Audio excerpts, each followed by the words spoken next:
I'd like to call to order this meeting of the Natural Resource Board, regular meeting Tuesday, January 4th, 2022. If we could stand for the Pledge of Allegiance. I pledge allegiance to the flag of the United States of America and to the republic for which it stands, one nation, under God, indivisible, with liberty and justice for all. Can we have roll call? Yes. Ms. Valenzuela? Yes, here. Mr. Stadelman? I'm here. Ms. Callahan? Present. Ms. Ware? Present. Ms. Lovell? Present. Dr. Mosblick? Present. If Dr. Carrier shows up, I'll add him. Okay, thank you. I'd like to thank everybody for coming. Can we get a motion for approval for the minutes for December 7th, 2021? I'd like to make a change to the minutes. Okay. Just one word under member matters where it says about the art club selling plants. I wasn't selling plants. I was selling art.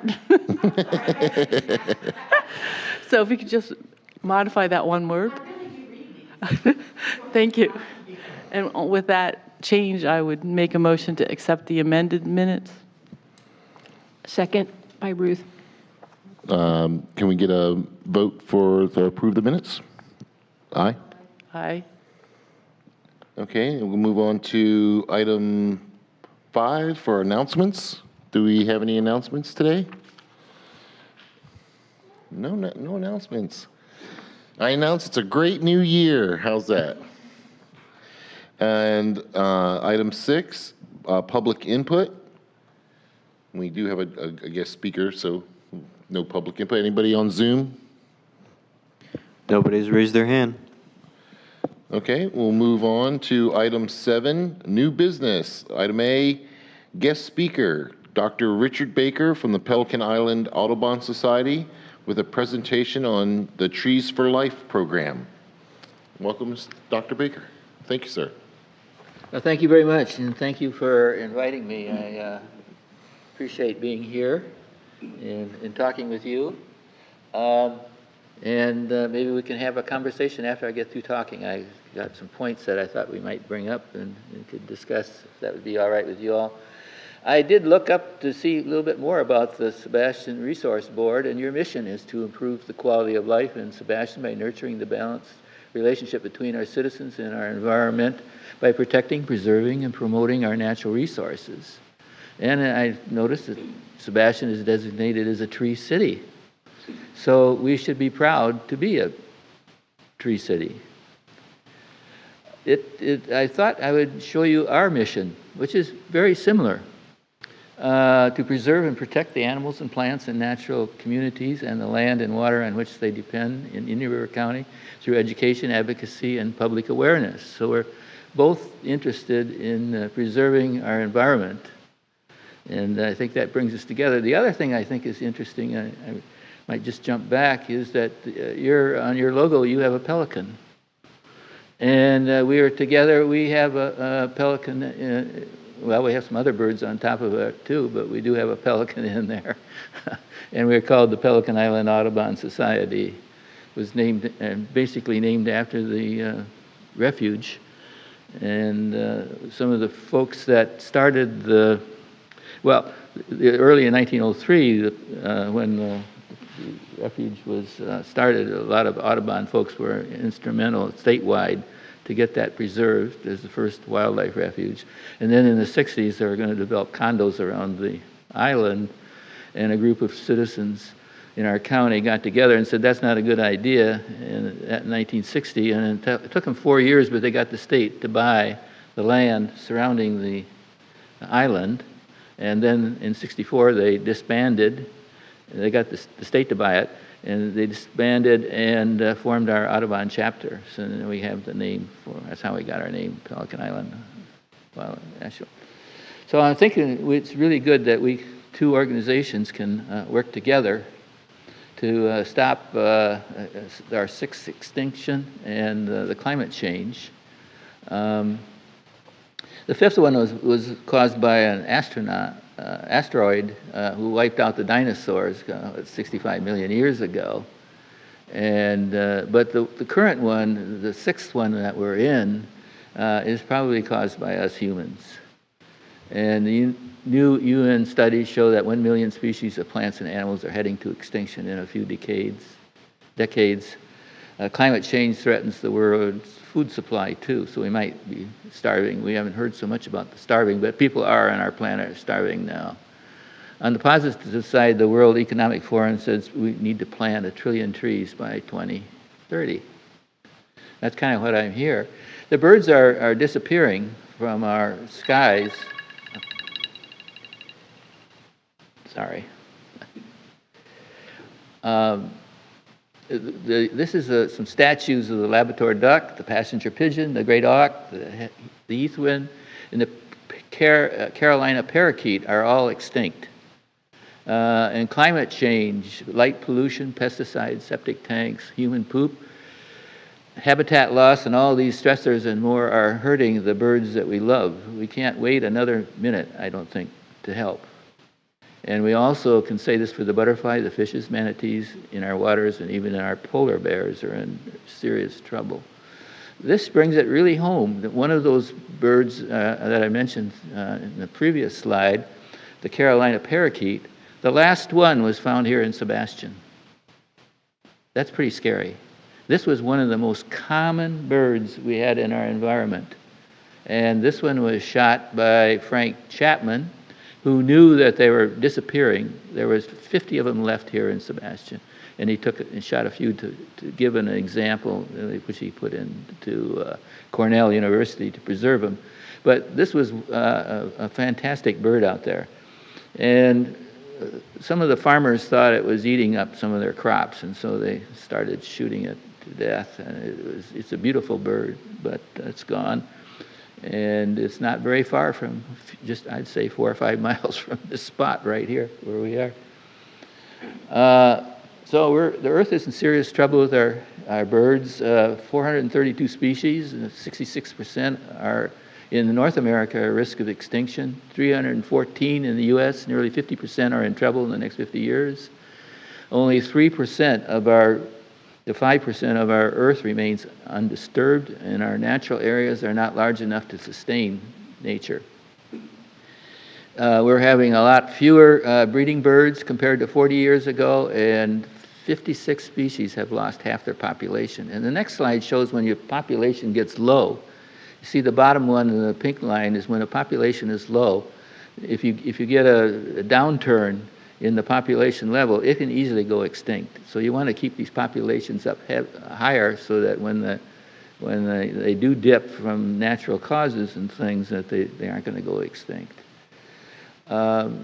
Migratory birds are particularly the more difficult ones are in trouble.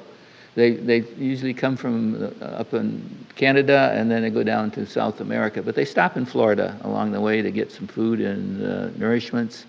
And they are they're the ones that are really concerned, we're concerned with about disappearing. We're losing most of our ice-free, our humans occupy 2/3 of the land that's has ice on it, and we have removed over 50%, nearly 50% of our forests. And these I've listed here indicators of climate change. There's a lot of people still think we probably don't have climate change going on here, but all of this, we're having populations increase, meat consumption is going higher, we're losing our ice, and the sea level is going up. And we have extreme weather events, and you can't turn on the TV nowadays without seeing fires or flooding or wind or things like that going on.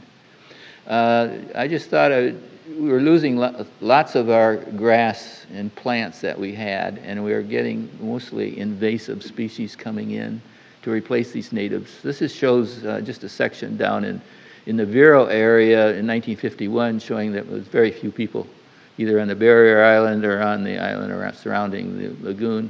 But this is just even 1995, which was, what, 26 years ago? And you know how development has occurred. Fortunately, the pink on the right side photo there is been preserved as conservation lands, and so that's kind of nice. I've got a similar map showing the Sebastian area. Back in 1970, that's the data I got, it was only 825 people here. Well, in 2016, we were up to almost 25,000. But you can see there that we're certainly filling in the city. And we're losing our natural areas. And most of this area, a lot of it is being put into sod. So this just shows CO2 is drastically going up in our world.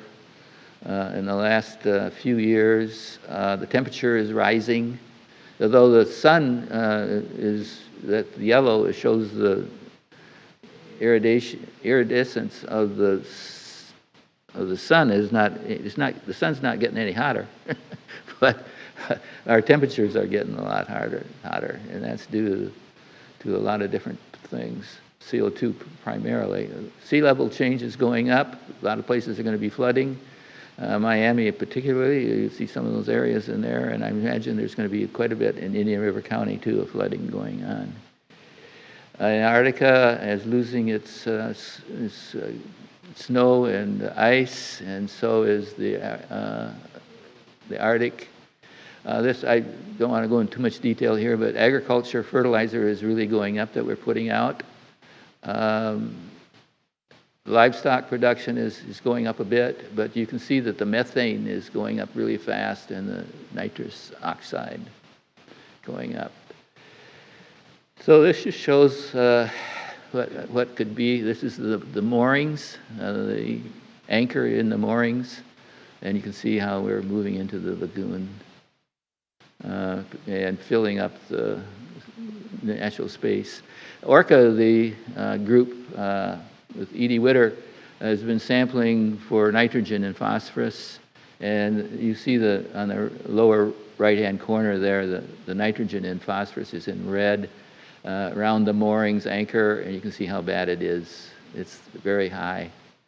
Excuse me, Dr. Baker? Sorry. Is that septic related? Septic? Is that septic No, related? actually the moorings are Just on from the lawns? sewer. Oh, that's right, They're yeah. on sewer. There's only one septic tank in that whole big development, and that's the owner. Original house that was there, they still have a septic tank. But other than that, everybody else moved in is on sewer. And one of the reasons why it's so nice is that the Oslo Riverfront Conservation Area was protected. You see on the left-hand side, or the west side of the lagoon there was not much development occurring, and we're not really having a nitrogen phosphorus problem. We must restore some of the ecosystems that are that contribute greatly to the sequester of the CO2. All these different types of habitats we need to protect. I thought this is kind of interesting that 85% of the U.S. coast east of the Mississippi is privately owned. You see it over there. In the national park, really only covers about 3% of our land. So how do we save our land if we want to save it? And we need to reduce the sod, turf grass, and plant more native trees. We actually need to have every house be sort of a national park, and I kind of mentioned that before. The lawns cover almost 63 square miles, and it's about the size of Florida and part of Georgia. It's the most irrigated, exotic, non-native invasive crop in the U.S. 3 times more sod out there and grass than corn, and we can't even eat it. Its primary purpose, I guess, is to make us look good. This shows we're losing our native plants, but also habitats are getting fragmented, and we're being invaded by 330 species of exotic plants, and some of these are invasive even. So when you go to people's yards, and I'll go point that out, they plant a lot of beautiful plants out there that are not natives, But it's like putting out a statue in your yard. It doesn't really do anything for the environment. Most of our insects and organisms can't do anything about it. So you just have something nice like this. Now, if you like just to look at statues, but it doesn't do anything for our environment. Native plants are like having many bird feeders in your yard. So if you take a look, you can try to preserve some of these birds that we have. What can we do about this? Well, overall, the big picture is we got to get rid of these septic tanks and connect to sewer. Septic tanks are nothing really but outhouses. I grew up with an outhouse when I was a young kid. That's what we had. And, you know, a septic tank is not much different. It all goes into a hole. and then, fortunately, easier to suck it out, I guess, from a septic tank than an outdoor toilet. But anyway, we got to solve that problem of having septic tanks. I think we encourage people on septics to get the hybrid system, and we need to pass new landscape and tree ordinances. And I was here a couple of years ago, and we did talk about ordinance, and Graham Cox has done a nice comparison of the model landscape ordinance that was put out by the Native Plant Society, which was really done by the University of Florida. And so this could be passed really pretty quickly, and it really would help very much. We can install living shorelines, and then, of course, plant more natives, and reduce the sod and grass. So that's where I talk about we could have sort of our own national parks here in Sebastian, actually, along our roadways and in our yards. Some of this is easy. We actually have rules now that no fertilizer between June 1st and September 30th, and we should not put fertilizer down near the lakes and rivers 10 feet away, and no phosphorus. We don't need any phosphorus at all. It shouldn't even be sold in the stores. It should be banned.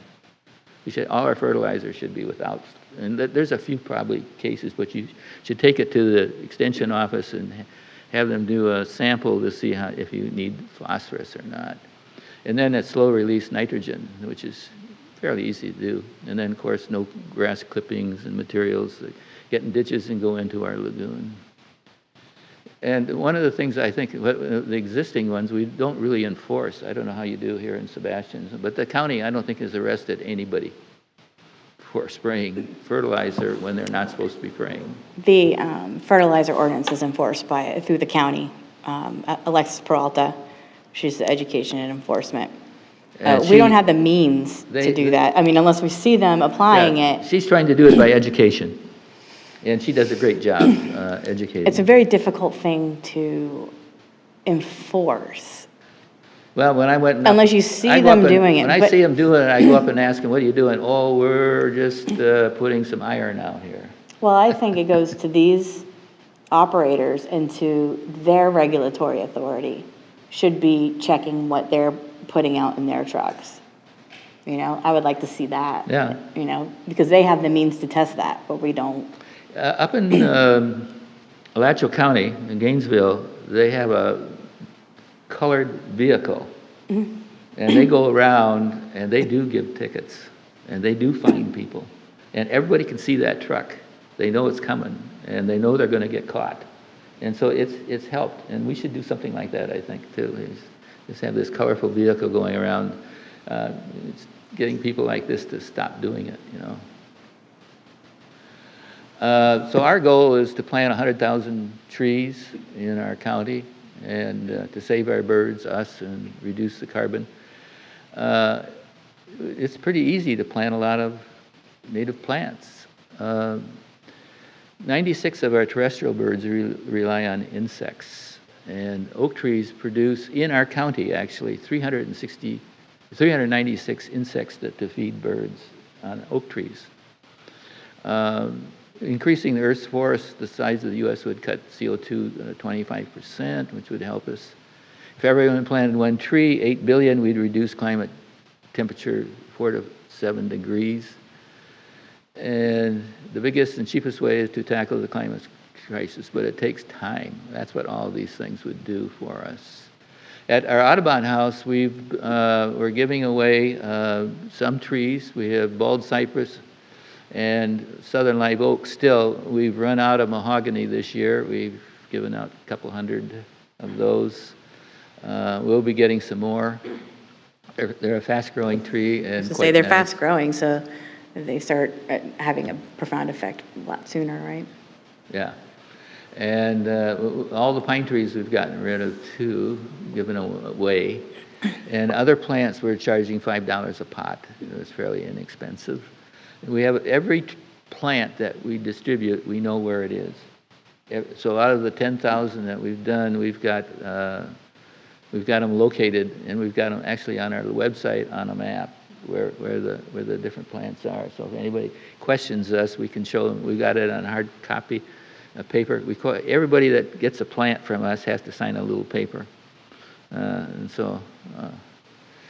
Why live oaks? Well, I mentioned that 365 species of insects are on it. This shows some pictures of them. They are beautiful, but they are essential in our nature. We are losing the monarchs. They're disappearing. They declined over 90% since '76. They are critical for our survival. A lot of people like to get these exterminators coming in and maybe they see an insect or something. People are bothered a little bit by mosquitoes. You don't like cockroaches, but you sometimes refer all insects into these. Either they're a mosquito or they're a cockroach, or possibly an ant. And ants are really important in our life. We couldn't get along without ants, believe it or not. And the interesting thing is that the insects we have, the natural insects that we have in Florida, are eating native plants. They've been having a relationship. The insects have a relationship with the native plants. And when you bring in a non-native plant, they don't get eaten up by insects because the insects don't know anything about them, or they have a different kind of chemistry and stuff that might poison them or something. So the insects can't bother those. And that people that like these bright, beautiful colored flowers, that's good. They don't want insects eating them up, but it's not good for our environment. These are all the bird families. It's like, what did I say? Almost 90-some% of the terrestrial bird species are, and these are lists, many of them. If you have no insects, you're going to have no baby birds. Birds figure out if there's insects out there, they'll say, well, we're going to nest and we're going to produce some offspring. If there's no insects out there, the birds will say, why am I going to build a nest and produce offspring when I know they're going to die? Birds know this. They anticipate that they have to have a population. And they like the caterpillars in particular because they're full of fat and protein. And birds fledge, after they hatch out, they fledge within some just a few weeks or a month or so. They develop really quickly, and then they get out and fly around. So it's very important that we have insects if we want to have birds. And of course, without insects, the world is without biological diversity. And this I thought was kind of a cute little animal that one of the scientists made, is make America native again. But, besides our birds, we should be concerned about the lagoon, the Sebastian River, the Blue Cypress Lake, and our canals. And people like to eat fish, crabs, oysters, anything in the water. And they used to be clear and clean. And we used to have a lot of fish here, and seagrasses and crustaceans, and we don't have any seagrasses anymore. Our manatees are dying. And we need to get ourselves back into nature. People sit at home most of the time watching TV, and they're not out like they used to be. And so are our children. We have an after-school program going on down at our Audubon house where we have kids coming from 4 county elementary schools, Title I, right next to us. We pick them up in a van. One school on Monday, one on Tuesday, one on Wednesday, and one on Thursday for 15 weeks, and try to get them educated. But these young people, I think, are our hope to try to get things changed around. Sometimes older people are set in their ways. They know what religion they are. They know what political party they are, and they really don't. It's hard to get people to change sometimes. But kids sometimes will think about things and make up their own mind. And so I think kids are important to stimulate. I think we can get all the new homes in Sebastian must be environmentally friendly. That's what I like us to work together on, trying to do that. I've got some pictures. You've seen these pictures of people in Sebastian with their houses and their green, beautiful lawns. And there's some houses I've taken some pictures that I really like, the houses in Sebastian. They have a lot of trees, shrubs, and so forth. We have a lot of ponds that look like this one, with a lot of algae growing in there from the fertilizer going in there. And you see the grass going pretty much down to the water. It doesn't have that 10-foot buffer going around it like it should. I thought if you go to Collier Creek, I like going in there because it's a good example. This is the I was older just going to part. suggest that. I love that neighborhood. Most of the homes understand less sod, more natives. It's When they beautiful. planted this part of it, they put the trees in. Now, there's some palm trees in there too, but there's a lot of oaks and other trees in there. And they've grown up in there. It's a really nice part of the area. You go to the recent development, and I'm taking it down the main street there, and there's only one house in this whole picture that has a tree. Now, I think they had to put one in when they built the place and got certified, but they pulled that out and they put up palm trees. And that palm trees are not trees. A palm tree is a grass. And we call it our state tree, but it's not a tree. And so we should really change it. We could call it our state grass. Woody grass. But it's a totally different plant than a tree. Totally different. When a palm tree gets older, the trunk gets smaller and smaller until it breaks off and falls down. A tree, when it gets older, gets bigger and bigger and bigger. It's just two different plants, totally not related at all. It should never be called a tree. Maybe you don't want to call it a grass either, but it's not a tree. So these are some of the houses along in Collier there. And a lot of these palms are not even native palms either, so they're exotic. But I'm not totally against palms, but because some birds like them. This shows the front yard of a couple of the houses, and then you see the backyard, and you see a lot of algae occurring from the nitrogen and stuff. So this is occurring in Collier Creek. But progress is helping. I go by the lower one, I go by this house every day. And this is when he first started out and he planted it in the front yard. And I'm really impressed. He's put a lot more plants in there and it's looking quite even better than this slide here. So there are changes occurring. Here's a pond in Sebastian I think is nice. It's got a lot of plants around it. And we should do more of that. At least the person living next to this side. On the other side, you don't see so many plants. But on this side, it's nice.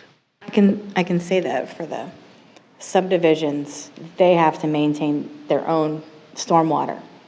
So they have their own contract and they have to maintain their own stormwater in their own contract with St. John's. So sometimes they just hire someone that just sprays everything and makes it so sterile.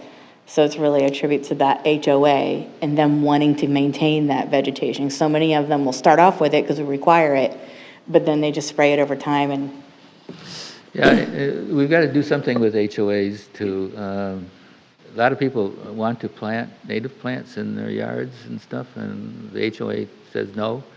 But there is a couple state laws saying that you cannot deny anybody putting a native plant or even a Florida-friendly plant or a vegetable garden. And a Florida-friendly plant is every plant that's in Florida except for the exotics. So I'm not a big fan of the term Florida-friendly either because it includes non-natives also. But it's at least not an invasive. So I would like to see us reduce the amount of sod, especially new developments, and down to, I'd like 10-15%. You could have a little bit of grass if you have kids and want to play ground or something for that. But most of the grass are non-native, and they require fertilizer, and they require a lot of water. So we have to learn to live with nature, I think, and not be fighting it all the time. So we're not talking about good land stewardship, we're talking about essential land stewardship. We can replace there's hope if we can replace our lands with native plants. Now, most people choose their plants, their landscapes for their decorative value, the screening off from your neighbors, or a focal point, or an anchor of some sort. But now we got to think more of the food value, the watershed value, carbon sequestration, soil restoration, weather moderation. Actually, trees keep the place cool. Wildlife appreciations and pollinator habitat. We're losing our butterflies and bees, particularly, are really going downhill. We've had a bad experience of cyanobacteria in Blue Cypress Lake, which is one of the most pristine lakes in Florida. There's only one small little development on the west side, and the rest of it is all covered nature. But runoff from that was actually some of the poop from the sewer plants. Was it biosolids also? Yeah, the applications? biosolids, they Yeah. were dumping that in there, and that was causing the problem. But fortunately, the county commission got in and stopped it, and that was really great. So we're running out of drinking water, and people don't realize it, but the figures is 64% of our drinking water goes to irrigation, and in the summertime, it's 88%. So it actually is cheaper to pay people not to have a lawn. And Alachua County figured that out. They have a turf swap program. They know that they can get people to swap some of their turf out, and they pay them up to $1,500 to remove some of the sod in their property. So it's cheaper to pay them to do that than to find ways of getting more water for them to put on their lawns. So I think that's what we should be doing in our county here too. And they're getting money from this, the water management districts to do this. It's a nice example. There's another county doing it too.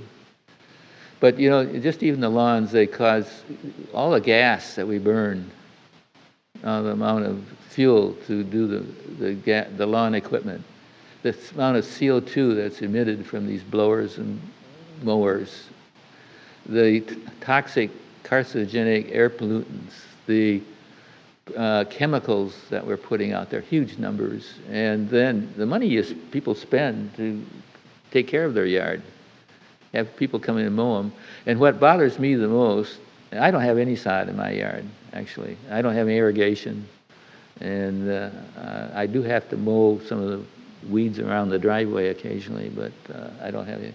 But my neighbors are always waking me up in the morning with their mow, blow, go guy, and cuts into my sleep. So why do we want to plant trees? I got a whole bunch of list here. They provide food and shelter. Kids play better outside. Your neighbors, exercise, produce oxygen, eliminate CO2, less crime with trees. Reduces the pollution and speeding. It has economic values. Properties are 5 to 20% higher values. It's cheaper for asphalt maintenance. Cost is down. No longer have to customers don't have to stay longer, increase property values, and increase worker satisfaction. Cut cooling costs, cools parking lots, rooftop cities, slows environmental evaporation and runoff, and saves a lot of water. And then also it stops running all the runoff that I was talking about, organic material that will form muck, gets rid of that, and absorbs CO2, carbon, sulfur dioxide, and ozone, and reduces fertilizer and herbicides use. So trees are really good. There is hope if we replace our lawns. Now, the Villages is a high-end Republican development up north of us here, and they are really leading the state in getting rid of their sod. I mean, they're really educated, and they're putting in natives now into their gardens. It's really one of the best examples going on. So if they can do it, why can't the rest of us? Huh? This is a very beautiful oak that was found at the county commission meeting. I just really love it. You can go there and have lunch, but we need 100,000 trees in our county to cool the earth. I really appreciate the work that Laura Moss, who's the county commissioner now, the City Hall at Vero Beach has gotten rid of all of their sod. They don't have it. Now, they don't have them all in natives, but they've gotten rid of all their sod. It's cutting back their all their maintenance costs, the water usage, and so forth. And they've put in nice rain gardens in there also. No sod. And they've got plans to, even downtown at 14th Avenue, we're having some discussions of taking out the non-natives and putting in native trees there. Some of the parks we're considering. We're in discussion with Felsmer City Hall. They've got lots of areas where they could put some native plants, and we have given them some also that they've done. So what I would like to do is that we could work together and collaborate. We can accept the crisis, or we can ignore any responsibility. The more minds, hands working together, the more we can accomplish for the betterment of our community and our world. And free trees are available at our Audubon house. And for the city of Sebastian, all our plants are free to you. So we're happy to provide free to all cities, organizations. We still charge a little, $5 a pot for homeowners to do, but that's generally about half the price of what it should cost to get them. The problem is we don't have any real strong, big native nursery in River County, and so that's what we do down at our Audubon house. And I put together what can we talk about here. I made some copies of this. I thought we could talk about how we could reforest all the publicly owned properties, including parks and stormwater parks. We could get rid of the exotics, Brazilian pepper, and air potato plant. And I thought you could think about appointing a subcommittee to work on with the planning and zoning committee, and also with our Audubon chapter. Well, in the future. The Parks and Recreation Board, they actually are assigned certain parks, like each member has a certain parks, and so we walked a couple of the parks with the member that was assigned, and we mapped out the invasives that need to come out and areas that need to be planted and things. So it's a process, but we were looking at the Garden Club Park and Park Pond right now, and working on a restoration plan for that. And once we can get those out, then we can start looking at putting the natives in, and I think so that is something that, and I think we don't want to forget that our Parks and Recreation Board are great partners for that too. Good. And they definitely support it. I agree with you. We should include them.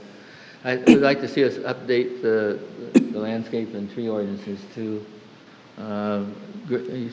Graham Cox has really gone through the work of changing the current ordinance, and so it's a matter of just presenting it, I think, and agreeing to it to fit with what the model ordinance is. Gainesville is just doing a tremendous job in trying to improve the environment. And I'm kind of always concerned too about the clear cutting that's going on in these developments. And these developers go in there and want to cut down. They cut down every tree, every plant, and then they start all over again.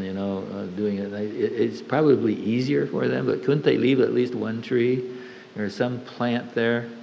That's what I'd like to see. Well, we have our comp plan does and provides for any new development has to save 25% of any native habitat on the site. So, if they have... That's good. Yeah, so they have, 8 acres of scrub, 2 acres of scrub have to be preserved. And same with wetland, whatever other habitats that they have.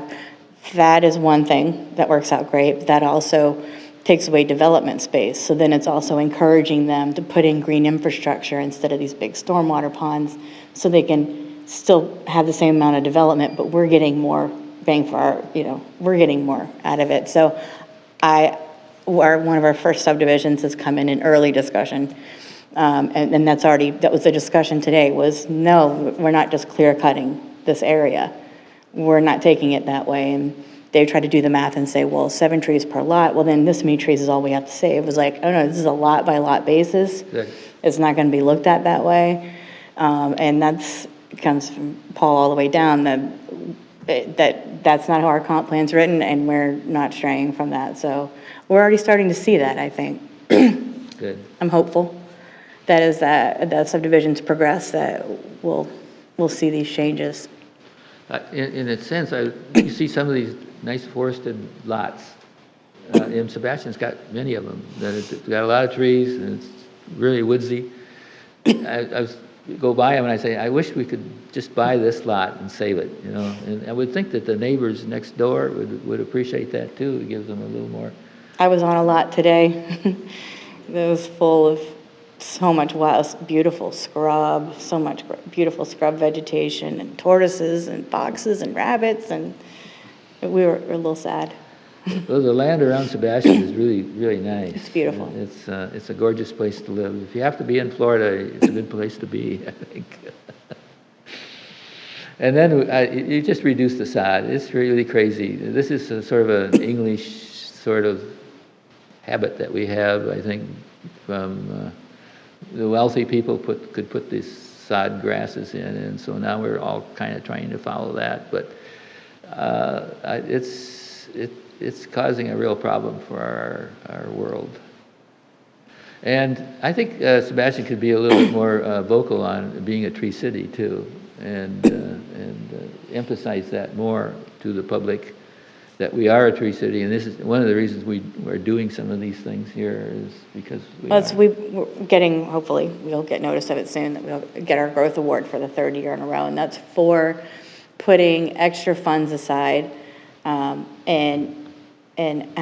implementing projects that are about the protection and maintenance of our tree canopy.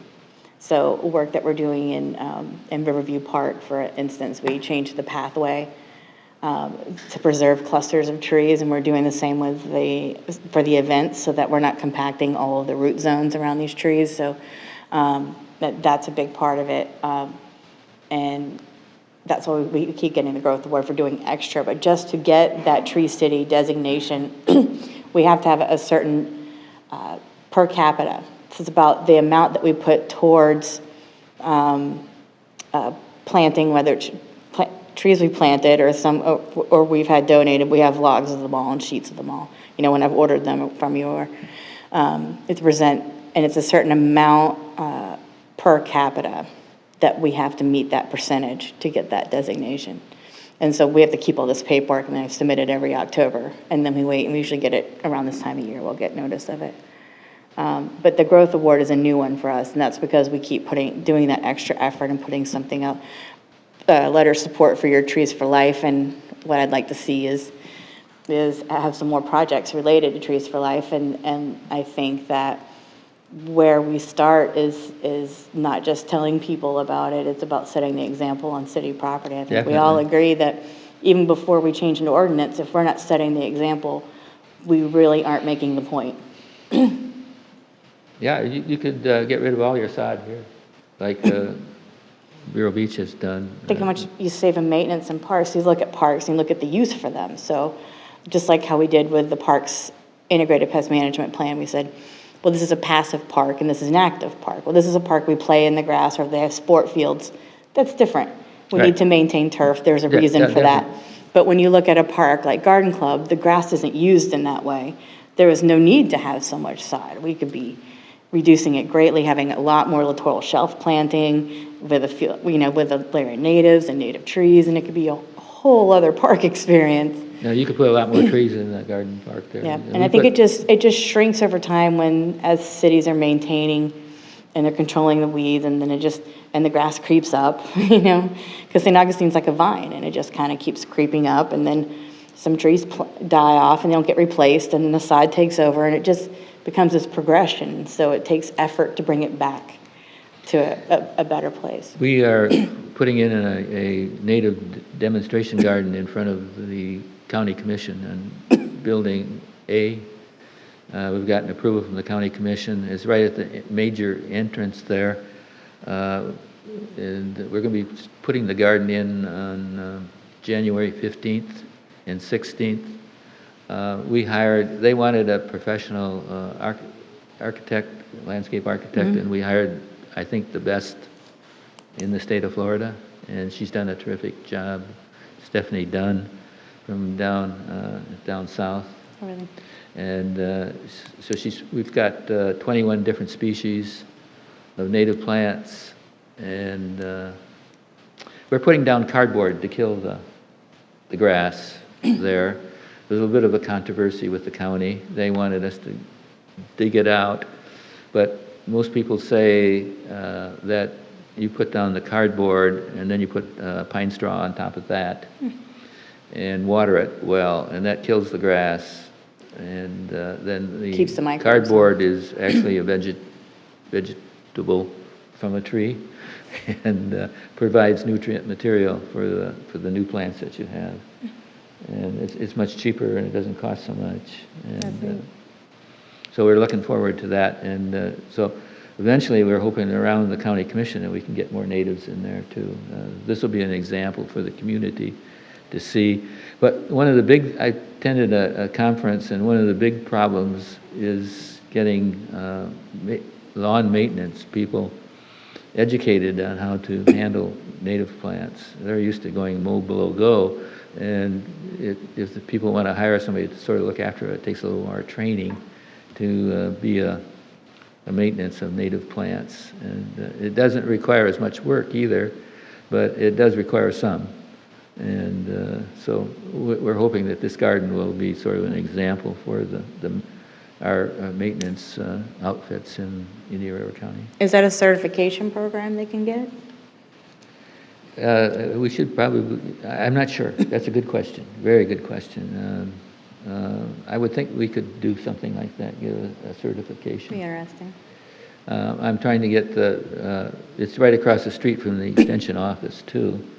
There with Nikki Monroe and that group and Master Gardeners. I'm hoping will be help in looking after the garden and taking care of it. The county said that eventually they would like to take over and take care of it, but I'm hoping that we'll get people volunteering. Garden clubs. We're getting a lot of support from garden clubs, believe it or not, on our project. So, Have you ever worked with the Sebastian Garden Club? Yes. You connected with them, yeah. They're a great group. Yeah. I will say it's nice. All the garden clubs are really good people. As an employee with the demo garden out front, and it was a lot of space that we're trying to get filled in, but I find it nice to take a break and pick weeds. It's a nice break in my day. I'm out there all the time picking weeds. Very good. Well, I appreciate what you're doing. And So I think the county staff will find it too. 2 years ago, I think, when we first got started. Being involved. Dr. Baker, could I ask a question? Yes. If you were to pick one thing that we could do to help with the interface between Pelican Island Audubon Society and the Natural Resource Board of Sebastian, what would that one thing be? I think getting the ordinance passed is really, that's something we could get done right away. And Graham Cox is worked with that, and he's one of your advisors, I think. Oh, yeah. Hey, Dr. Cox. Oh. Yeah, and he has he went by step with the model landscape ordinance. This was a couple years before some of you were on the board, and compared it to our ordinance and highlighted exactly the things that were different. And it's a fantastic guide. The only thing is we started the comp plan process. Before we wanted to change ordinances, we had to finish the comp plan process. All these things have rolled, so you know how the process goes. So at the same time, we have to have a subcommittee, and we have to do the landscape review. So that will start, I see this starting because it's also going to involve our commercial ordinances and for subdivision requirements. So it has to be all of it. And so that's going to involve Dory from Planning and Zoning as well, the Planning and Zoning Board. And we see that rolling out by late spring. And that is definite now that we've got all the other parts in place. So that's where we're at. Yeah, And I great. know it's been a while, but it's been a process that, the comp plan is in line with everything we want. We made sure that the main points, we wanted to make sure were supported through the comp plan for our landscape ordinance were in place, and they are. And now that gives us that backup to move forward with the changes that we want. Right. I made copies of the slide up here for you to. Does anybody here on the board have any questions for Dr. Baker? Okay. Ruth? You pointed to a community or a county that had done a great job as an example of reducing their sod. I was wondering if you could say who that was again? Lakewood Village, Thank you. the villages. Yeah, the villages. And they actually, when you go on their website, they have layouts. They have native landscaping layouts for all of their house designs with suggested planting plants. It's really neat how they did it. And they give tours quite frequently, and you can actually just, I can give you contacts. This is a community that just if north you of just go up Orlando. and talk with the head guy of the Native Plant Society there is tremendous. He's the behind this whole thing. But it's not just people's houses either. It's the entranceways and other, and it's slowly growing. I'm not sure, 300 or 400 now houses there in that development are becoming native places. So. Then my follow-up is really for Kim. In our comp plan, or in what we're trying to do for sustainable Sebastian, is there any place that it speaks to providing a incentive for our homeowners to reduce their sod, or for Well, we talked about we actually mentioned the Lagoon Friendly Lawns program that has been popular in Brevard County, and Keep Indoor Beautiful sponsors it here. And we talked about starting with a we notice sort of door hanger that we just like, hey, we notice you're doing a great job. I could tell you most of the houses in Sebastian that have almost no sod and all these beautiful natives, I probably know them all by name because I stop and talk to them when they're gardening, when I'm doing inspections. But I mean, it goes a long way just to have a conversation with them and say, I noticed this, it's amazing, what works for you? And so I think that is one of our Sustainable Sebastian initiatives, is to support that Lagoon Friendly Lawns program and the whole bringing attention to them. Maybe if they agree with it, we could like highlight a different beautiful yard, and they could maybe a little interview with the homeowner on the practices that work the best for them and how it's benefited them. And I would like to see every house have at least one native tree.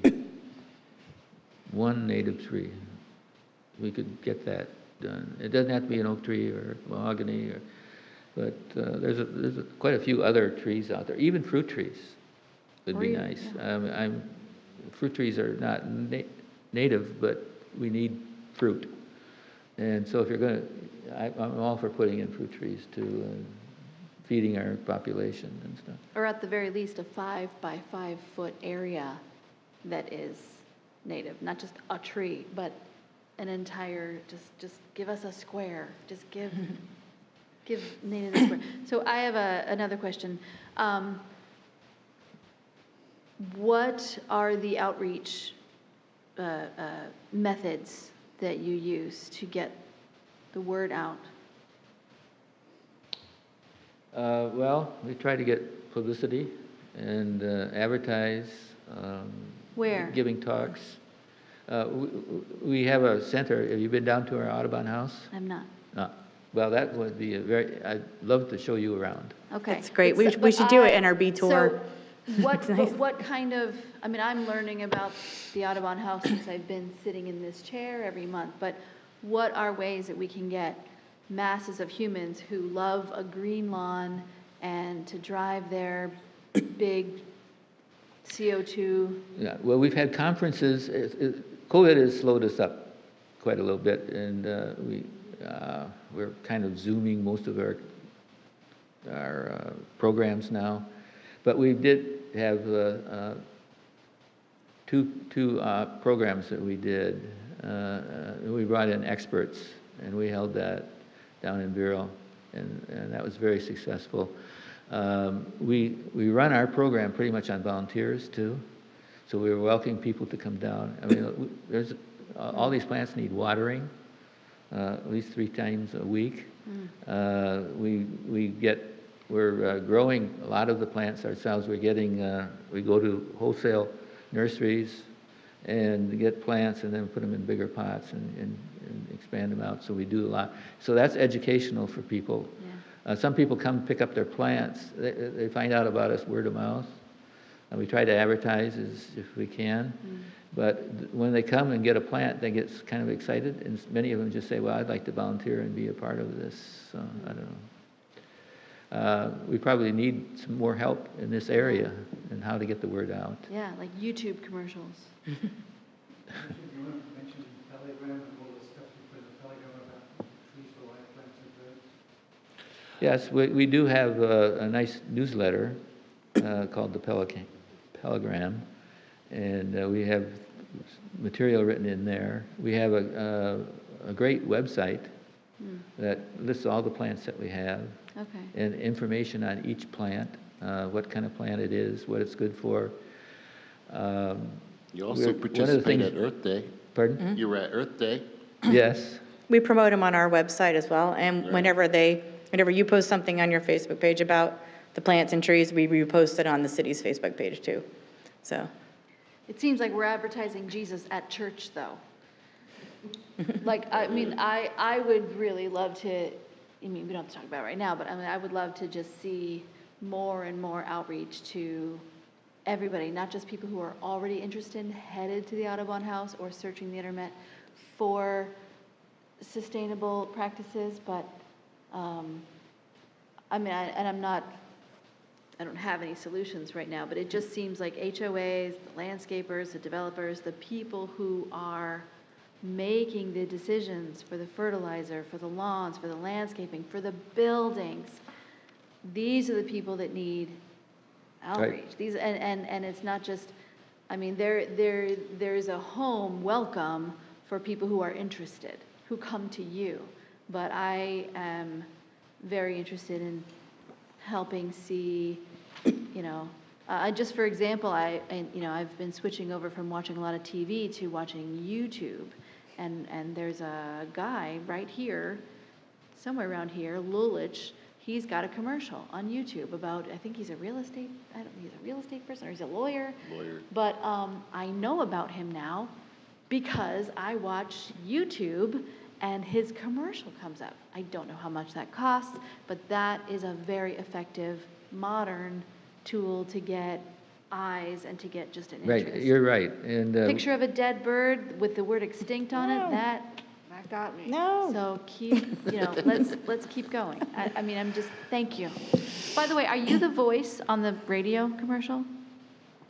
The Audubon Society telling us information about the birds in the area? Is that you? No, that's Oh, not okay. me. That's a president of the Monroe, Martin County, Oh, okay. John Nelson. John Nelson, that's right. Yeah, he does a great Voices are a job. little similar, okay. Are there any additional questions from anybody participating at the board here? I have a Anybody? random question. When you're discussing the birds and the loss of birds, when I was in grad school, we had a whole section, my wildlife professor was all about the feral cats, and we got into this whole big study that was done in Gainesville about the impact of feral cats and how awful that whole catch and release program is. Have there been any studies or any idea on the impact that has in our area? Because I do see an awful lot of feral cats, but. it's a very touchy issue. I know it's touchy. And yeah, I'm all against feral cats, and I agree with you on the capture and then release technique. I don't think it works. We have been arguing against it when it came up. I think we were able to stop it at the county from being, but they're coming back occasionally to. Every time I write a letter, Want yeah. to do it. Yeah, people who love their cats, and cats are really nice, but cats should be indoors. They should not allowed to be outdoors. Dr. Cox, do you got a question? If you want to come up here, sir. Well, let me just ask Richard if he could talk about Pelican Island Elementary School and what they're doing over there. That's the, go ahead. State your name, sir. Yeah, Graham Cox, a member of Pelican Island Audubon and a resident of Sebastian. Pelican Island Elementary School, when you come in from the south into Sebastian, there is an 18-acre conservation area, the Martha Winiger Preserve. Audubon, Pelican Island Audubon has had a long relationship with the Pelican Island Elementary School, and it was the kids that were able to get the U.S. Fish and Wildlife Service to bring the money in to buy the lots that were to be developed and now preserved as open space, and there's trails on it. But when you drive in right now from the south, you notice that a lot of the fencing, the split rail fencing, is broken.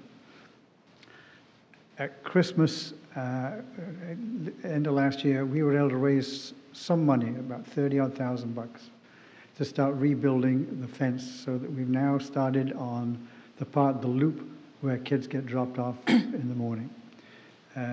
I'd like to ask if the city would be interested in helping us pay to buy some more split rail fencing. We've got volunteers, we have a city Sebastian resident who is giving a lot of his time and equipment to redoing that fence. If you're over in that part of the city, just take a drive around that loop and you'll see what we've been able to do with $32,000. It's going to cost quite a lot more than that to do the whole of the 18 acres fencing around there. But it really is an attention getter for people coming in town. If they look and see a decrepit looking set of fences, they're going to say, what's going on here? We'd like people to look at it and say, boy, look at that. Really well done, preserved, well marked. And if the city would like to chip in, we'd love to have them do it. Simple as that. None of us here are the ones that make those decisions. We appreciate your work out there too. It's looking. Have we looked into really some good. grants for it? Some smaller grants? I have a table I put together of smaller environmental grants. It's really neat. It has like live hyperlinks. I'll send it your way if you want to look over it. And I spend my life chasing grants. I know, I know. That's right. He does a Well, maybe you terrific could job add to for the us. table and we could build something really big. Dr. Baker, Yeah. do you have any additional comments for the board? No, I think I'm. I'd really Plenty. like to really show our appreciation for everything you do for Indian River County.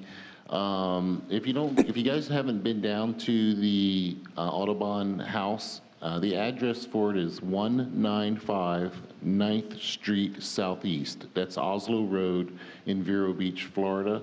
You can also call down there at 772-567-3520. Generally, his hours are 9 a.m. to 1 p.m., Monday through Friday.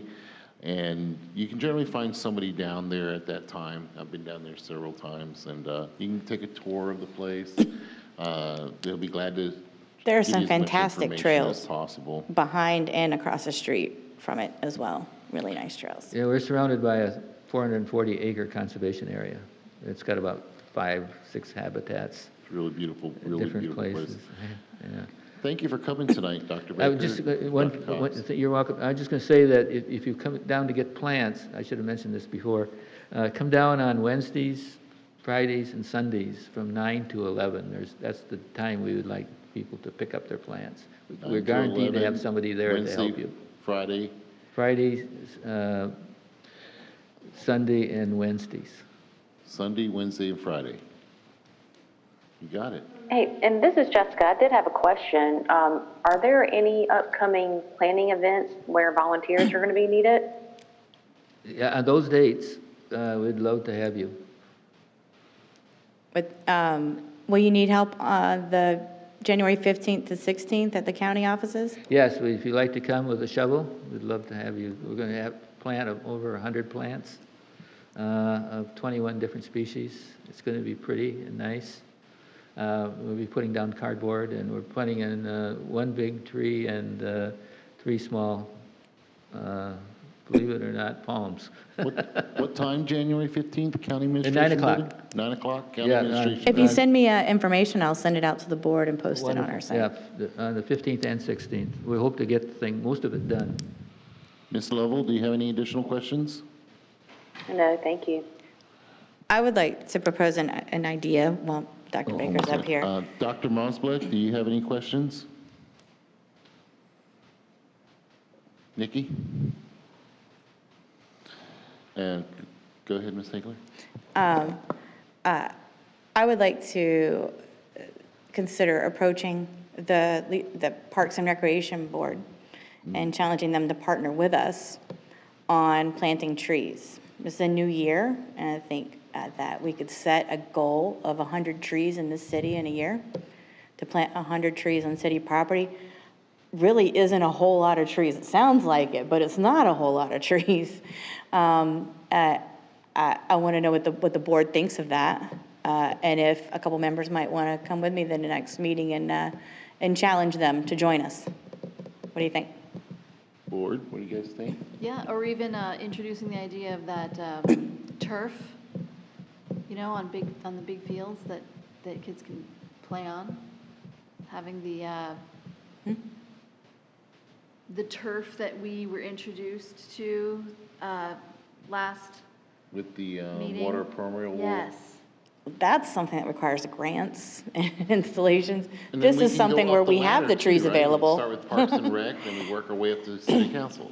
Right. I'm in favor, and I volunteer to be Yeah. there too. All right. Any additional comments or questions? I just think it'd be nice to make Sustainable Sebastian a citywide, not just our initiative, but it's a little bit everybody, right? It is. Ms. Ware? I just think it's a great idea to cooperate with Parks and Rec too, and show our support that we as a board will help plant stuff. If you send me something, I'll be glad to go. Okay. Yeah, put my name on the Support list whoever too. else is going to be there. The only additional comment I would say here, it just looks like we need to create real value for these trees. Right now, I don't think anybody sees the real value, and it has to be monetary. Developers and contractors are going to just do what they do to make money. So if you can show them how by keeping the trees, by not removing them, it creates value, even if it has to be incentivized. And I also think that there's new things coming down the pike as far as how the financial system actually works in general. So there may be different ways of incentivizing developers or landowners in general. And I think it's a real big changes are coming. So there may be other ways of incentivizing these people. But I think you're going to have to figure out a way of creating value. Is there any other comments from anybody? Thank you, Dr. Baker, Thank very you. much, sir, and you're Thank you. welcome to address us. Thank you for anytime. inviting me. I appreciate it. Greatly Thank you so appreciate much, Dr. Baker. Appreciate your work. Thank you, Dr. Baker. Okay, we will keep moving on through our agenda. That was item A. And we'll go to item B, begin Earth Day planning. Define key tasks and assign champions for each from the board. Well, we're missing 3 people tonight, so I kind of wanted to keep it basic. And the first one is someone to reach out to Brian O'Neill. And I thought maybe Charles, if you could do that. I can give you his contact information if you don't have Yeah, it. sure, absolutely. And just ask him if he wants to assist this year. If not, can he give us his contacts? And we'll start from there. Brian? And then if someone would like to access we have the NRB Gmail just for Earth Day and send out save the dates announcement. I've already had 3 people try to apply. We don't have applications out yet, of course, but It's the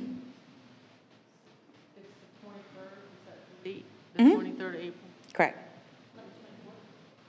No, it's Saturday.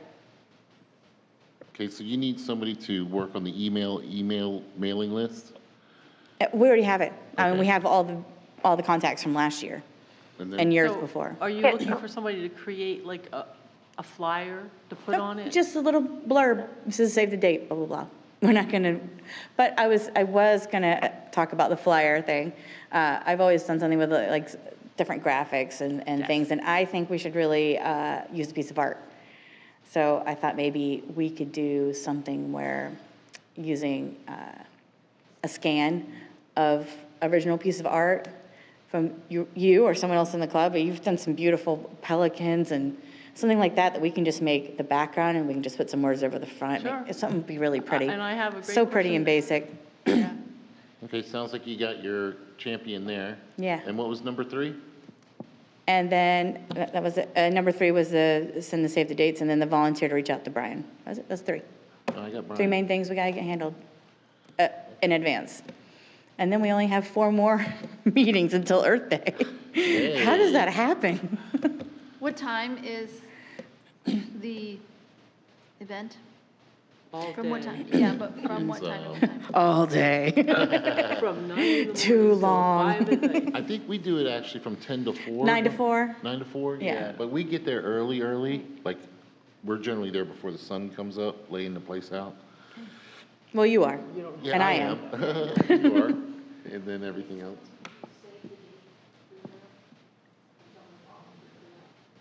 No, no one did. Kim? Yeah. Sorry, it's hard for me to hear sometimes, so I'm not sure if I'm interrupting anyone.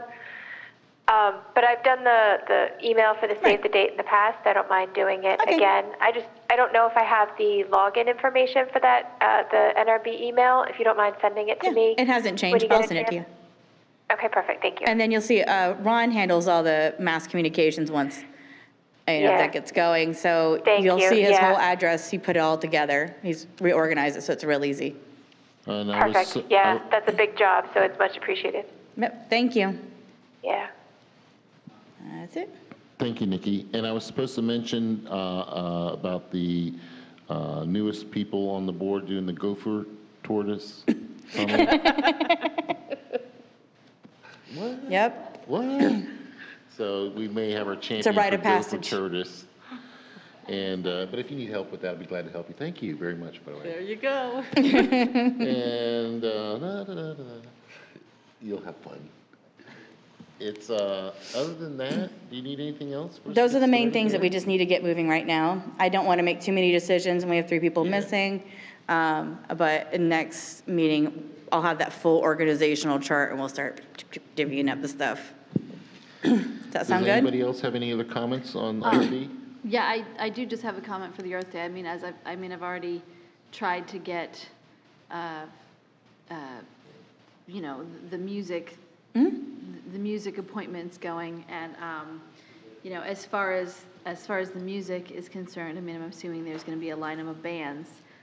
Just throwing it out there that bands are already booked through May, so to get music scheduled is.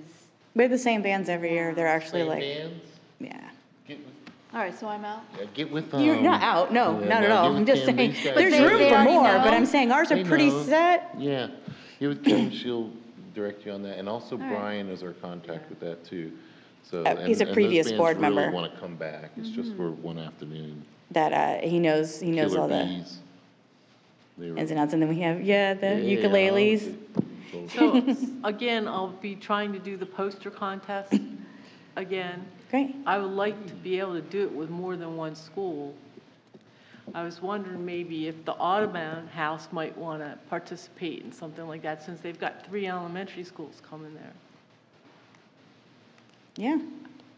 Dr. Baker. You heard his name? I know, you didn't hear, I'm in charge of the art at the Earth Day event that we have, that you participated in last year. And we have one school that participates with posters. that have to do with, well, we're trying to support Earth Day in general, but Arbor Day, also too. The Arbor lagoon. Day and Sustainable Sebastian. Those are the three things that we were wondering, maybe since you have those schools coming already to your place, it might be a good place for us to come and talk to them about doing a poster. This is in April. Great. We have an art teacher actually helps. Oh, wow. If you could, One week is, okay, the posters, the contest is on April 23rd. So it's only 4 months away, 3 Well, months you away. can touch No, base isn't with it so Kim, quick? And then you guys can interface. Yeah, It's that would be ridiculous. good. If we could get into contact with an art teacher, then I can provide them some information for teaching the kids and getting them to do some art with the posters. I think it was such a great part of the event last year, and some of the kids have such great insight and Yeah. hope. It gave you a lot of hope. It gives you a lot of hope to see all the kids' posters, yeah. we give the kids, they have, each kid has access to a nice Canon camera. And it's a very, very nice camera. And it has, the recorder is in there too. And so we take their pictures through what they do through the whole year. They get so excited about taking pictures of this and that. And we show them off to their parents. And we give them copies of the better ones that they have. So they're interested in art and also in photography, which I don't know if you could combine. Well, the they two. can make a poster with a photo on it. Yeah. Easily, and they just need to put some wording on it about why that's important.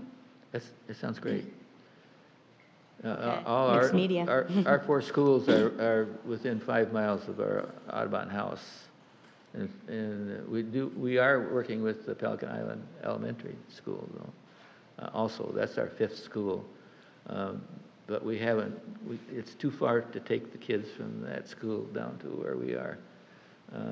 So we pick up the kids at 3:15 after school, and then we get in a van and then bring them down there, or they go kayaking, wherever they want to go do. And then we take them back to the school, and their parents can pick them up then at 6 o'clock or a little after 6. So Well, what I would suggest is that you give Kim the art teacher's contact information, and then Yeah. we can go from there.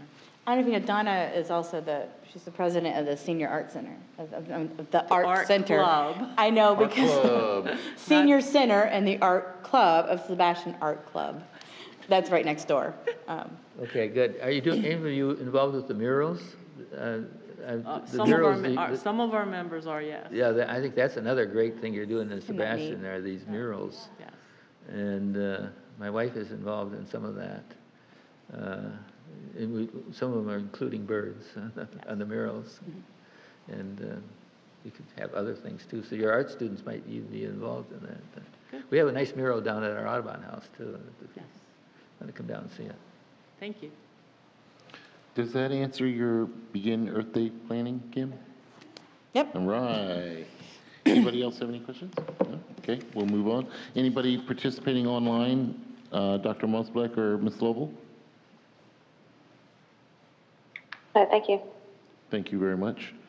Okay, we'll move on to item 8, old business. Do we have any old business that we need to address? None? Okay, then we'll move on to member matters. And we'll start at the end here. I would like to open up a discussion and throw around ideas on producing a documentary. My most recent idea for a small documentary is surrounded the Hardy Park Lake, what I just recently learned was a lake, and it's filthy. And my learning how to paddleboard was on this waterway, and boy, that's where you want to teach somebody how to paddleboard, because there's no way you will fall off that board to fall into that water. I had this idea of what if there was a way that this water became clean and habitable. Okay, first of all, sorry, that is the terminus of the canal, so that's where the plants and things, they go downstream and it kind of ends there because there's a dam right there. And that is in the same condition it's been tested as any other place in the canal system. Right, But it's not something that we could produce a documentary criticizing something within the city. So yeah, if you just finish, if you can let me finish. The documentary, I want to introduce, I mean, we know that there are many resources that we have on this planet that cleans water or that uses a ton of nitrogen for their growth. What if, just what if along, I mean, we could start small. I mean, I have no idea, you know, how big this could get, but to start small, grassroots kind of project, what if we took one waterway, which, you know, just because I live near Hardy Park, and we got the entire community to plant floating water cleansing gardens that are native, maybe even food-bearing plants along the waterway, and the homeowners and the community, it could be, these plants would be using all this nitrogen that's in this water. The turtles would be happier, the fish would be happier, and what if it's just a social experiment to see what a community can do with grassroots and a few plants and some floating material over a year's time? How could one little waterway be changed from day 1 to day 365? So Hardy Park is a mitigation wetland set. Or even, okay, I that was just set a long want time ago. to So introduce the idea. It doesn't even have to be that waterway. I would like to introduce the idea to our community on, let's do a documentary and teach the laymen, not the people who are coming to Earth Day and coming to the Audubon Society, but the people who are just watching YouTube late at night with their popcorn, that we can just teach them in little blips, hey, this is what's needed, do this. So anyway, I just want to introduce, let's do a documentary of any sort that educates the masses on what we need to do. Are you done with your, that? Is that what you have left to say? Anything else? Yeah, I Okay. would like to introduce discussion of could we do it? Is it possible? At Member Matters, we won't discuss it. What we can do, though, is put it up for agenda. No, what it does, it brings up your issues that we want to talk about as we move forward. So what we can do is that we'll take your idea, put it on an agenda item, contact Kim. We all know that it's coming now, and if you want to, we can kick it around as a full board, and then we can also discuss it if we have to take it public, and that would be how Member Matters. well, we can't bring something to an agenda item which requires a budgeted thing. So we can't vote on something and say that we want something when it costs money that we don't have, and we have not have budgeted for such a thing. We also have a set of, and I'm not, I feel like I'm always shooting down because you have that's all you do. fairly grandiose ideas, and they're wonderful, but we do have a Sustainable Sebastian action plan with a lot of items that we've already set as a priority, and we can get budgeting for these items. And I think we move forward on these items, and then as we look to expand, because I mean, we're flying through these Sustainable Sebastian items. We have almost half of them even either started or completed. That's a great idea to keep to the forefront for outreach when we get through the things we've already spent so much time putting into this action plan, and we've committed to City Council that we were going to do. So it's not the best idea at this point to ask for funding to support something that's different than all these other items we've already gotten their support on, and that they're helping us move forward Right, with. just to interject here, I didn't ask for $1 of funding. I mean, I've got a camera, I've got, you know, SD cards that already exist that I don't have to buy. I mean, volunteers water plants, they're not paid. Nobody asks for a budget for a bunch of volunteers to water plants. But if there are people who are willing to volunteer and, Absolutely. you know, learn and test and talk, that doesn't cost any money either.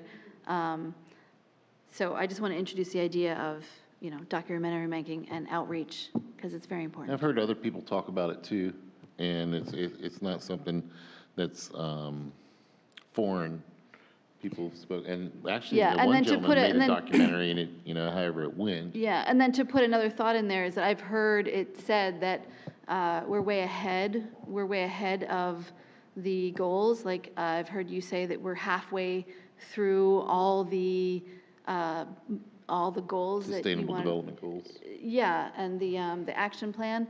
So if there's room to.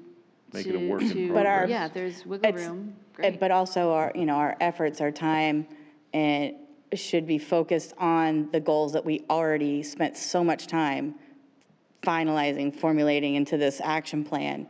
And we should stay focused on those. Once those are accomplished, then we should be setting new goals and moving forward with these things, so. So doing a documentary, I mean, it doesn't, yeah. I can't. Okay, well, Doing a documentary on anything that is happening with any natural resource and spreading the word about anything that is needed is, in my opinion, a much-needed action plan to get the word out. Instead of preaching Jesus to the church, we need to be preaching this nature to the laymen and people who are well-intended. and we do But have many free outreach movies items. in the park. I mean, you know, it's do- worth talking It's about it's more. definitely a good About. idea to work on. You know, don't let that go away, But and we'll make sure we keep that. It's a great idea. Formulate a precise action plan and bring it into the city. We'll bring it to my supervisor and discuss it at depth. There we But go. it's not something, at this point, we can discuss at depth on the board in a member matters item. We can always bring it up. And it's a great idea, and pursue it. I recommend it. Do you have anything else you want to add? I'm just going to sit here and admit that I'm unclear on how to pursue that, since we're not really allowed to talk to each other about Well, we can't things. I talk just said, about- like, Yeah. just, like, write out an action plan of what you think this, of what you see this entailing, and what involvement it takes from the Natural Resources Board or the city, and where, location, you know, exactly what resources it's going to require. And I said, bring it to me, and my supervisor will sit down and we'll discuss it, because it can't go on the agenda until we have it formulated into something. And we Right, can't so is discuss it this- in depth until we have it formulated into an exact idea. Is this something that I'm allowed to speak with anybody with before I bring an idea? Because I'm just throwing out One-on-one an members idea. can't speak to each other. Say it again? Correct. One-on-one members cannot speak to each other. What we Right. can't speak about Through me. is what's going to be voted on. So if I run into you at the supermarket, hey, how's your day? Great. How the kids? Wonderful. Yeah, blah, blah, blah. We can't get in trouble for that. Oh, how about voting on something that, say, like annexation or Okay. some type of spraying, and Or, you're or going if to I hold want to the have, city council if I want to have a phone hostage. call with you and I say, hey, what's a great idea? What No. are some bullet No. points we can No, talk I'm about gonna for a hang up on you. documentary? That's a Not violation of allowed, sunshine exactly. laws. So what Correct. I was trying to propose And was that's what a I'm saying. discussion. Yeah, and then what you'll do is that, Yeah. do what she said, put your action plan together. So it can be shut down. No. And then, It's never, your ideas are never shot down. I know Okay. you're feeling that right now, but that's what these boards are for. Right. She represents the cities, we represent the community, we all work together, and then your ideas aren't shot down. It just, she's going to have you do an action plan, Mm-hmm. send it in. No matter what, the next time you come to this meeting, how's my action plan working? Oh, Mr. Chairperson, would you please ask Kim Hagler how my action plan is That's how working? Sustainable Sebastian started. Yeah, exactly. It was Just Nikki's like that. action plan for a sustainable business, and that's how all of this happened.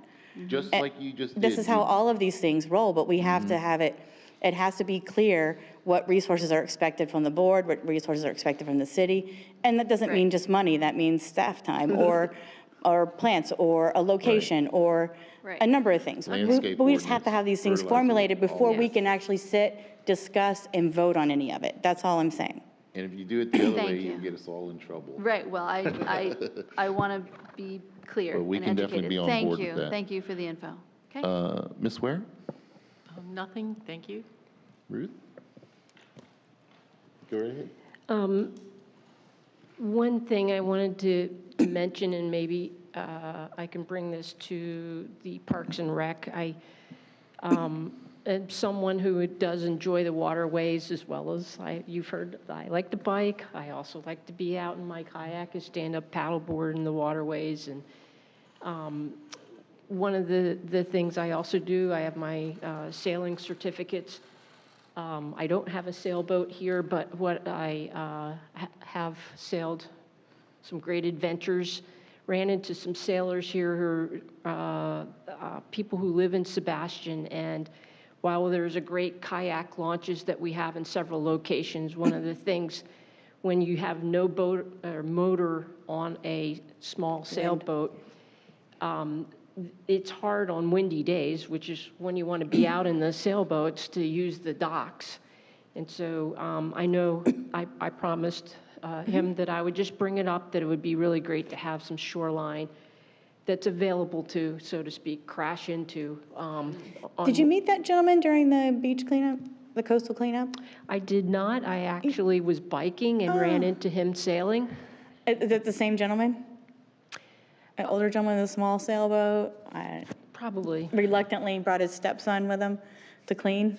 They picked up a lot of trash. Anyway, I gave him my information, told him to contact me. I put him in direct contact with Brian, and he discussed it. And I think it's worth, definitely bring it to the board. I think it's a great idea. When you're here, go ahead and bring it up.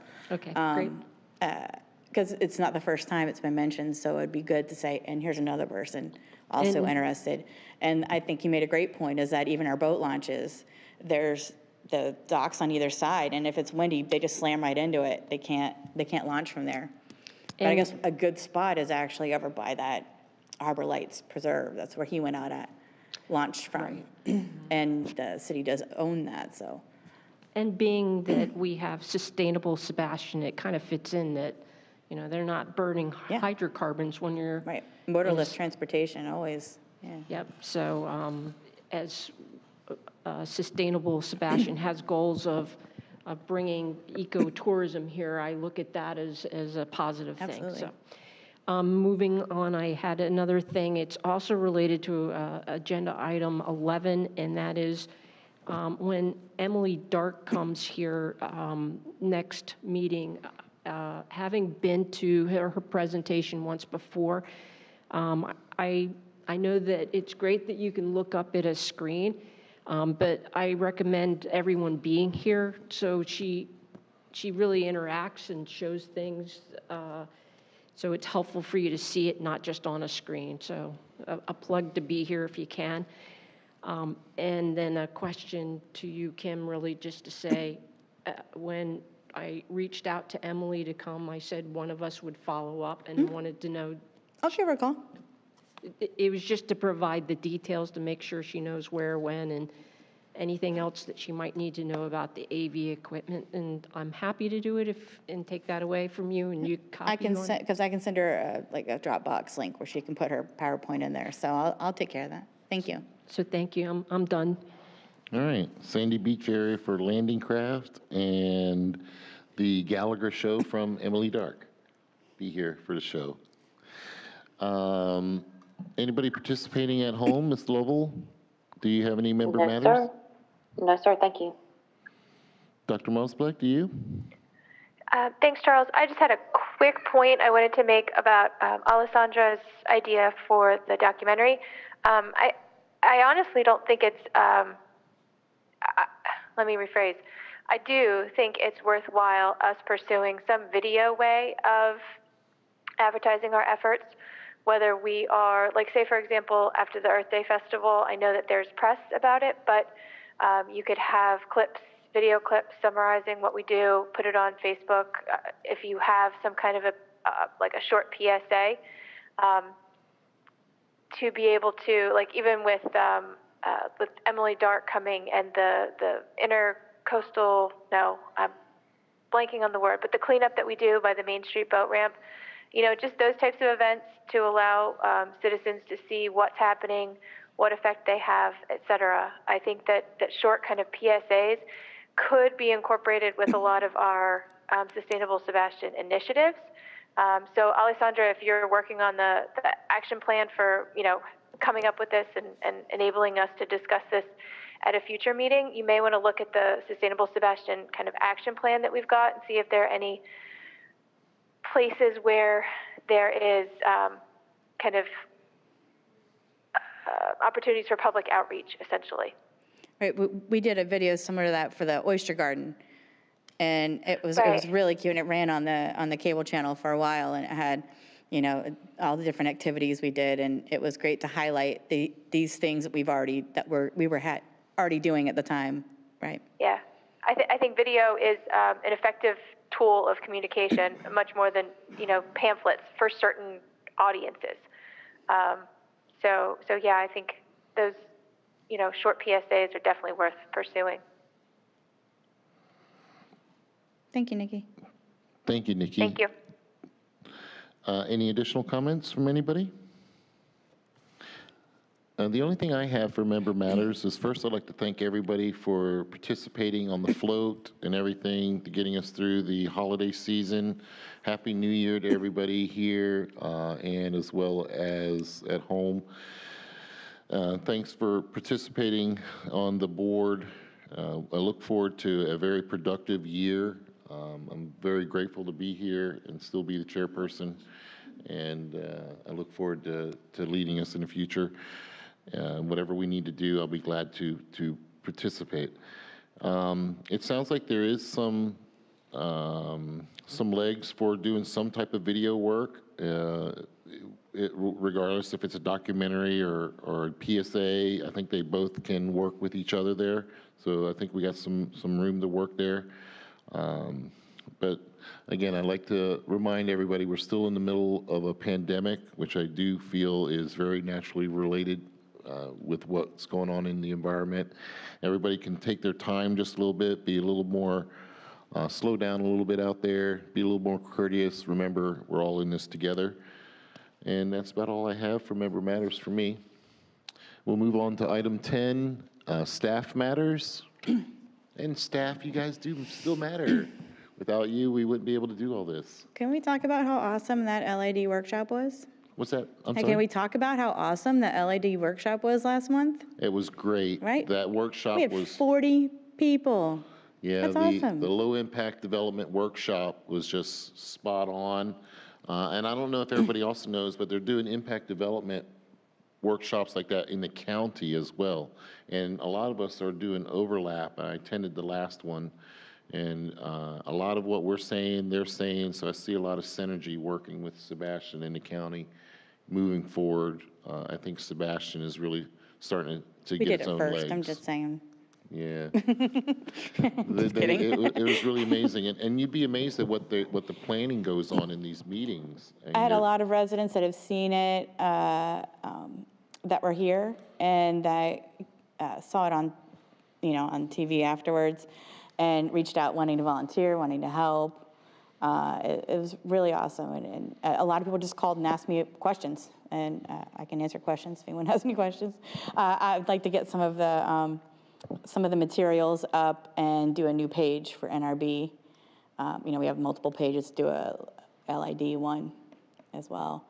And I'm excited because I think we're going to start seeing these things in our new development coming in, and I'm really excited about it. Is there anything else from staff matters out there? Anybody?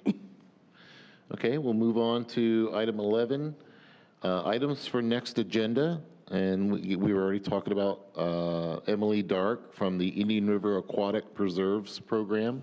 I haven't seen the show yet, but it's Leave No Trace. So I would basically assume it's just when you go out to the river and islands, you don't leave anything out there like garbage, cups, various other implements of mass destruction. I can send out some information regarding Leave No Trace so everyone's up on the idea. I mean, I worked on trails in the mountains in Lake Tahoe, and that was something that we talked about every day. So I can send out some materials just to brief you on the whole Leave No Trace ethics. There's actually a list of ethics related to Leave No Trace. So it'd be a good introduction to already know that before she comes out. I'll send that out. Excellent. So we're really looking forward to it. We've had a really good guest speakers I'd like to thank Dr. Baker from the Audubon Society for being here today. And if there isn't anything else, I'd like to get a motion for adjournment. I make a motion to adjourn. Can I get a second? I'll second it. We all say aye on that? Aye? Aye. Meeting's adjourned.